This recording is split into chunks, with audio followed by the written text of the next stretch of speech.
Entre 1933 y 1945, la Alemania nazi operó más de 100 campos de concentración, en su mayoría utilizados para llevar adelante el Holocausto, es decir, el aprisionamiento, tortura y exterminio de 6 millones de judíos europeos. Generalmente, al hablar de este tema, se suele mencionar los complejos más infames de la historia, aquellos que se construyeron en la Polonia ocupada tras el comienzo de la Segunda Guerra Mundial, como Auschwitz, Birkenau o Treblinka, y que fueron escenario de los mayores horrores que haya visto la humanidad. Pero lo cierto es que 6 años antes existieron ejemplares de estos dispositivos que fueron levantados en Alemania, diseñados para albergar a presos políticos contrarios al Reich y que se convirtieron en prototipos del macabro mecanismo genocida que Hitler llamaría la solución final y que acabó con la vida de más de 6 millones de personas. En este nuevo episodio de Historia Militar te contaremos cuáles fueron los primeros campos de concentración y cómo los nazis desarrollaron la oscura logística que luego derivaría en el Holocausto. ¿Estás listo? Entonces, prepárate para viajar en el tiempo. El primer campo de concentración alemán fue construido en 1933, casi inmediatamente después de que Adolf Hitler asumiera como canciller. Establecido en una escuela del pueblo de Noga, el campo llevó este nombre y su principal función fue la de albergar prisioneros comunistas alemanes que se oponían al triunfo de Hitler. El ascenso del nazismo al poder no fue bien recibido por toda la población, y el flamante canciller necesitaba dispositivos eficaces para castigar a grandes contingentes de personas. Así podría evitar que la ya convulsionada República de Weimar atravesara otro período revolucionario con batallas entre civiles. Entre febrero y julio de 1933, Noga albergó a cientos de prisioneros, entre ellos unos 250 diputados o funcionarios del Reichstag, representantes del Partido Comunista Alemán y del Partido Republicano Alemán.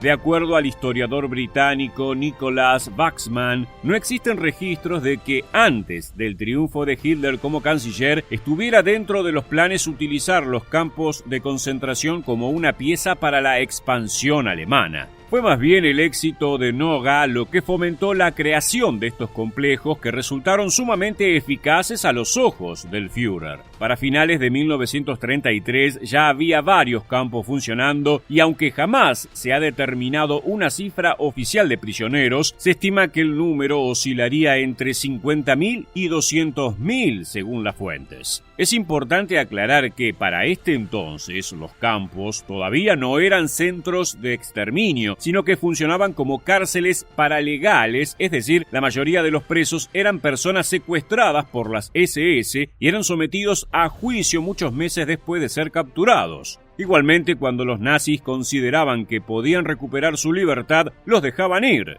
En caso contrario, se trasladaba a las personas a prisiones alemanas comunes. Tras el éxito de los campos, los nazis decidieron convertirlos en una herramienta oficial del aparato estatal. En 1934, Hitler otorgó la dirección de los complejos a las SS, comandadas por Heinrich Himmler, ya que hasta ese momento habían sido manejados por la Sturmabteilung. Himmler consideraba que necesitaban un campo modelo, sobre el cual determinar las prácticas que luego serían replicadas en otros. Para ellos, eligió Dachau, una prisión informal instalada el año anterior en una vieja fábrica de municiones a 16 kilómetros de Múnich, y que hasta el momento había funcionado como centro de detención para opositores políticos al régimen nazi. Himmler designó a Theodor Eicke como director del campo, y juntos trazaron los planos e idearon los mecanismos de opresión que utilizarían para devastar la moral de los presidiarios.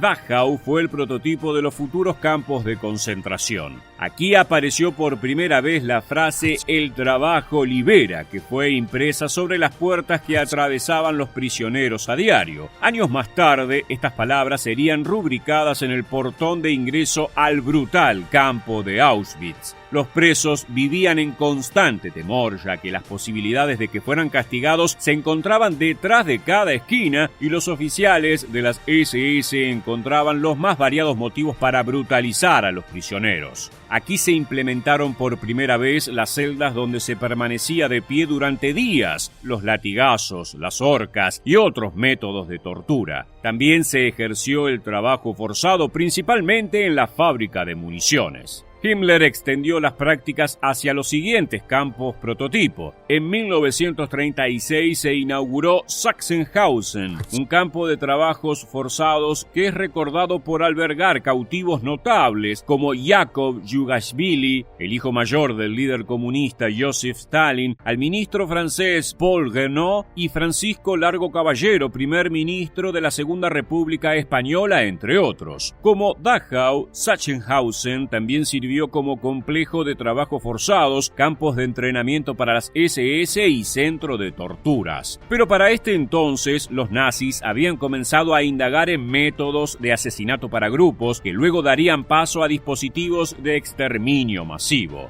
Al mismo tiempo, para el año 36, los directores de los campos mantenían una muy baja higiene en los barracones para los cautivos, ya que esto no solo servía como otra forma de tortura, sino que además permitía que las enfermedades se esparcieran rápidamente. Al menos 30.000 personas murieron por motivos de insalubridad en Sachsenhausen, sin contar los fusilamientos o las cámaras de gas que llegaron tras el estallido de la guerra.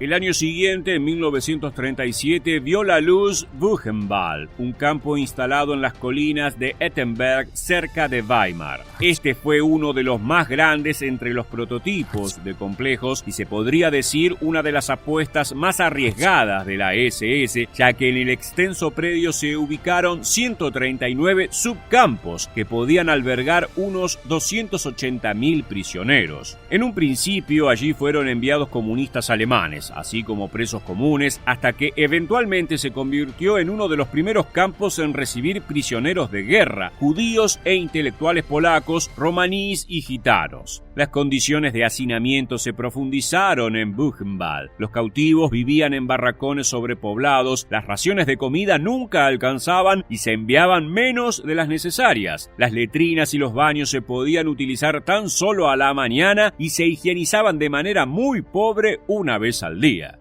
Se podría decir que con estos campos, poco a poco los nazis fueron perfeccionando el método de control y tortura sobre los prisioneros, demoralizándonos, manteniéndolos hambrientos y haciéndoles sentir que no eran seres humanos. Al menos 56.545 personas murieron en Buchenwald, al menos de las que se tenga registro. Esto es importante porque existen, no solo en este, sino en todos los campos, evidencias que prueban que existe una enorme cantidad de gente que fue exterminada pero que no consta en ningún registro. Excepto por Noga, el resto de estos campos prototipo continuaron funcionando hasta 1945, cuando o bien fueron liberados por las tropas aliadas o sus prisioneros fueron enviados a las siniestras marchas de la muerte. Pero en todos los casos, el trabajo forzado y las torturas derivaron en cámaras de gas, fusilamientos diarios y otros métodos que compusieron el oscuro abanico de herramientas que utilizaron los nazis para exterminar a millones de personas.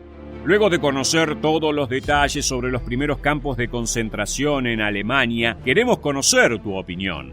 ¿Consideras que el plan de exterminación llevado a cabo desde 1939 estuvo diseñado desde siempre en la mente de Adolf Hitler o que fue el resultado de la evolución de los campos? Déjanos tu respuesta en la bandeja de comentarios aquí debajo y no olvides suscribirte a nuestro canal. También recuerda seguirnos en Facebook y en Instagram para conocer muchos más sucesos militares que dejaron su huella en la historia.